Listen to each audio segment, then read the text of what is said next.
Hello, everyone. Welcome to Help. I'm nearly 30. My name is Jess. I am 29 years old, and we are here to talk about life, getting a bit older, what that means.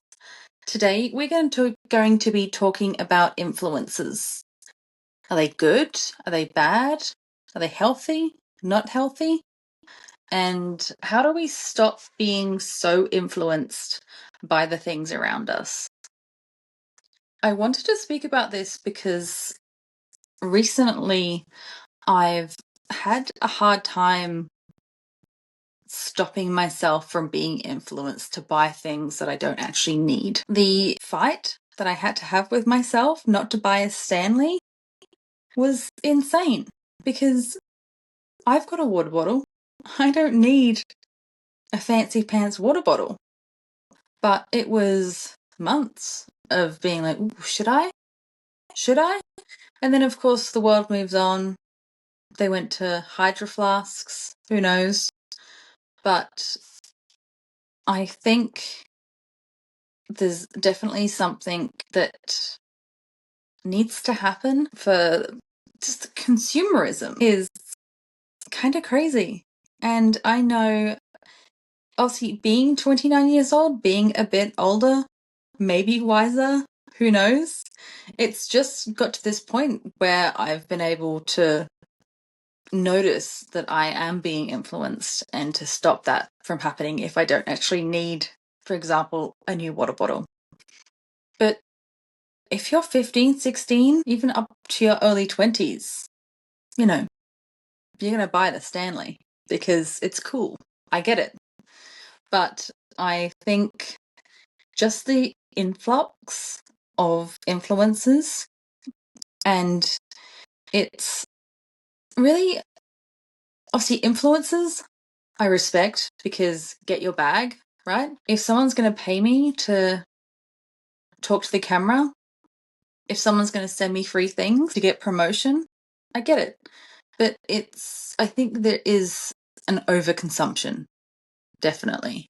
And trying to figure out if someone's talking to you authentically or if they're just talking to you because they're getting paid to do something is hard.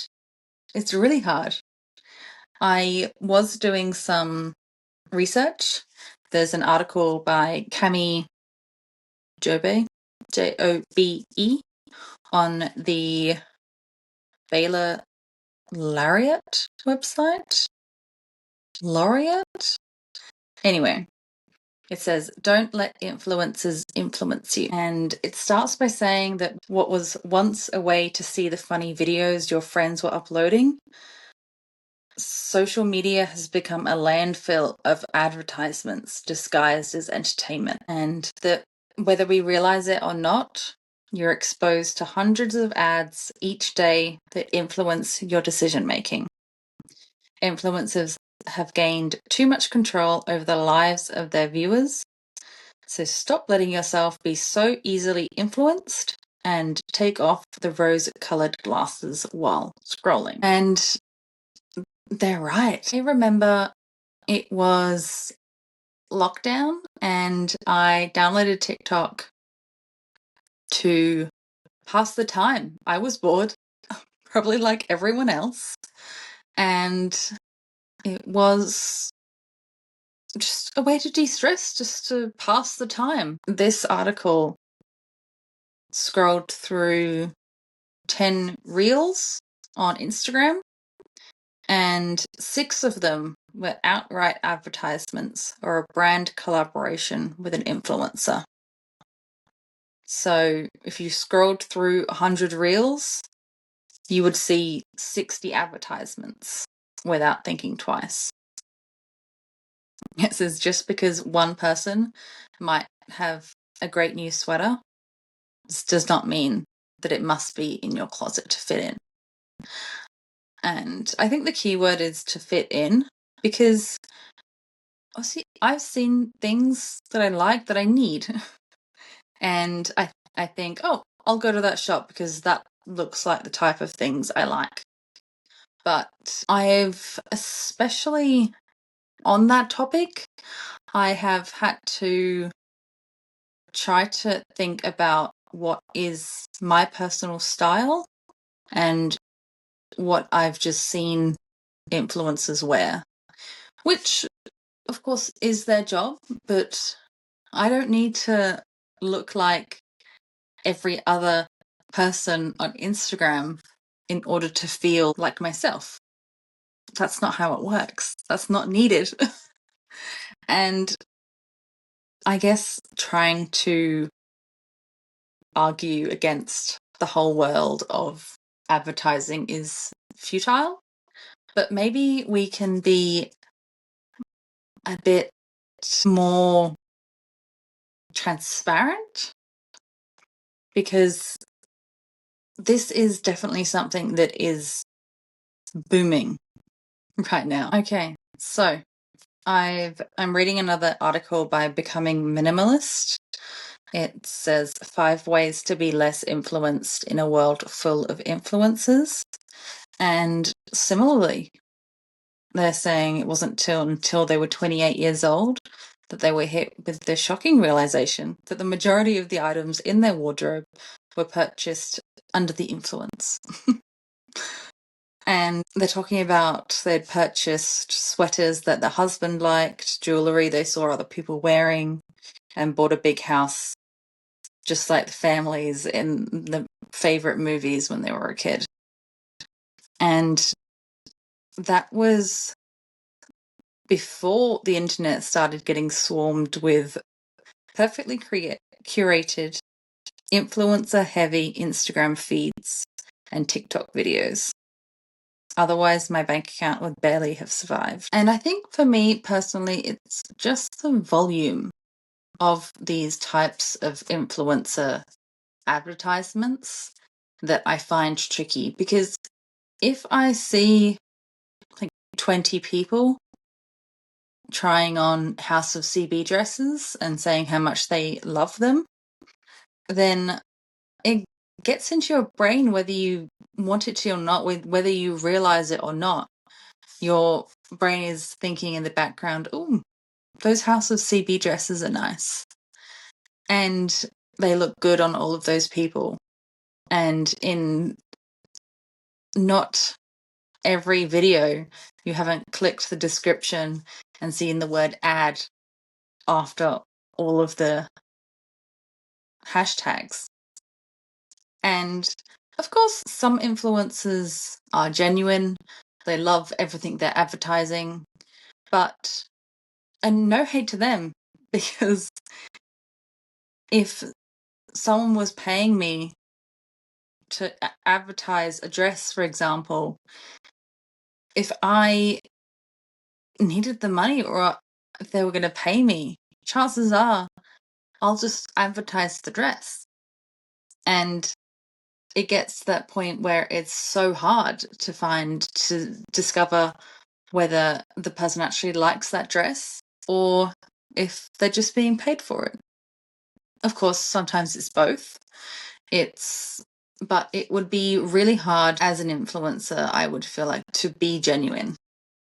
And it's a cycle. And of course, this is what these companies are wanting. This is consumerism. But if I find it hard to separate the fact if I want that dress or it's just been in my head for so long that I need to have it. And I don't really know how you stop that. I guess things I'm reading are saying just get off social media, but I don't want to get off social media. I like it. What I do enjoy is the growing popularity in de-influencing. These are, I mean, to be fair, brave influencers. If they've got a big following and they're coming out and saying what items they don't like, they know that they won't get any work from those companies. But people do appreciate it, I think. If someone's sitting down and they've got a basket full of things that are really, really popular on social media, and they're saying that it doesn't work, it doesn't, it doesn't actually do what everyone else is telling you, it's great. Especially I've seen a lot of, if they're dermatologists or doctors, and I really enjoy the videos where they are giving you a lot of the popular skincare things that are out there and breaking down the ingredients and just telling you, is this just 90% water or is it not? Is it going to do something for you? Is it not? And especially skincare and hair care and everything like that, everyone's different. Like, if someone's telling you that it's great, it works for everyone, like, of course it doesn't work for everyone. That's just not how it works. That's not how it goes. And I don't know how to, as I said, I don't know how not to be influenced. Maybe I'll read something online because I don't have an answer, but I think it's worth talking about and it's worth thinking about. And it's something that I have to keep working on, not to spend my hard-earned money on something that I don't actually need just because there are 20 people talking about it on TikTok. There's an article on Medium which says 16 ways to stop social media from dictating your life. And they're listing the pros and cons of social media in general. And they're saying it's definitely good. It helps people stay connected.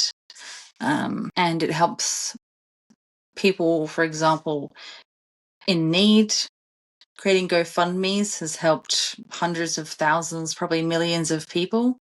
And that is due to social media and due to getting messages out there. It is a good marketing tool. Whether that's a pro or a con, who knows? And it does give everyone a voice. No matter who you are, chances are you can access the internet, access social media, and voice your opinion. Again, freedom of speech, we accept it. But then the negatives is that social media increases or induces FOMO, fear of missing out. And it's saying that there are countless cases of depression and other psychiatric situations which arise from FOMO, and that people eventually reach a point where their actions are dictated by a fear of missing out versus your own happiness. And back to the Stanley Cup, definitely. Not in my personal situation, but I think in terms of people, maybe kids going to school, and that they need to have a Stanley. I saw that in TikTok. Absolutely, people posting that their child had to have a Stanley, and it's influencing. It's the fear of missing out. It's the unfortunate side of school where there's an it thing. There always has been, but it has definitely increased due to social media. And that is an unfortunate side of things of social media. So honestly, I think the world of influencers and social media in general is something that we are going to have conversations about for many years to come. I think it is important to have these types of conversations with others, with your friends, with your family, just with yourself, and think about what you're consuming, what you're purchasing, what you're thinking about purchasing, and if it's something that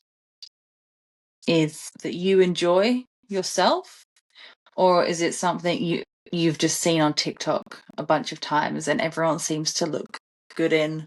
If it's an outfit, if it's an object, is it something that you need, or is it something that you can post on your Instagram and you'll get lots of likes because it's popular at the moment. I think it's important to be aware of checking Instagram and TikToks for if it's branded content, if it's collaboration, and then if it's someone that you follow, if it's someone you've been following for a while, is it sort of on brand? Is it something that you think is a genuine? Or if it's completely out of character, maybe that's not the best influencer for you to be following.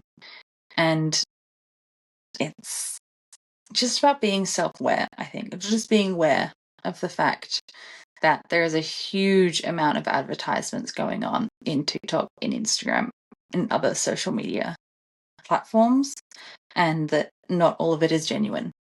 It can't be. And again, no hate. They're getting paid for it. I think that's great. But it's definitely having positive effects and negative effects. Anyway, next time you think you might want to spend $200, $300, euros, pounds on a pretty dress, do you need this dress? Do you have occasions to wear this dress? Do you have more than one occasion to wear this dress? Because I don't know about you, but if I'm spending 200 or 300 euros on a dress, I want to have multiple occasions to wear it, because unlike some influencers out there, I cannot afford to buy a 200 euro dress just to wear it once. That's not in my tax bracket. I also am buying the dress. I'm not getting it for free. Anyway, this wasn't such a happy topic to talk about. It was more of a serious conversation to talk about, but it's something that's been on my mind. It's something that I have had some trouble with, and I think it's something that deserved a podcast episode. I would love to hear your thoughts. Have you dealt with some of the same issues, trying not to be influenced by everything around you? Or maybe you love it. Maybe you love all the influencers and everything that they've been doing on social media. Who knows? Anyway, thanks for listening. Tune in next time. See you later.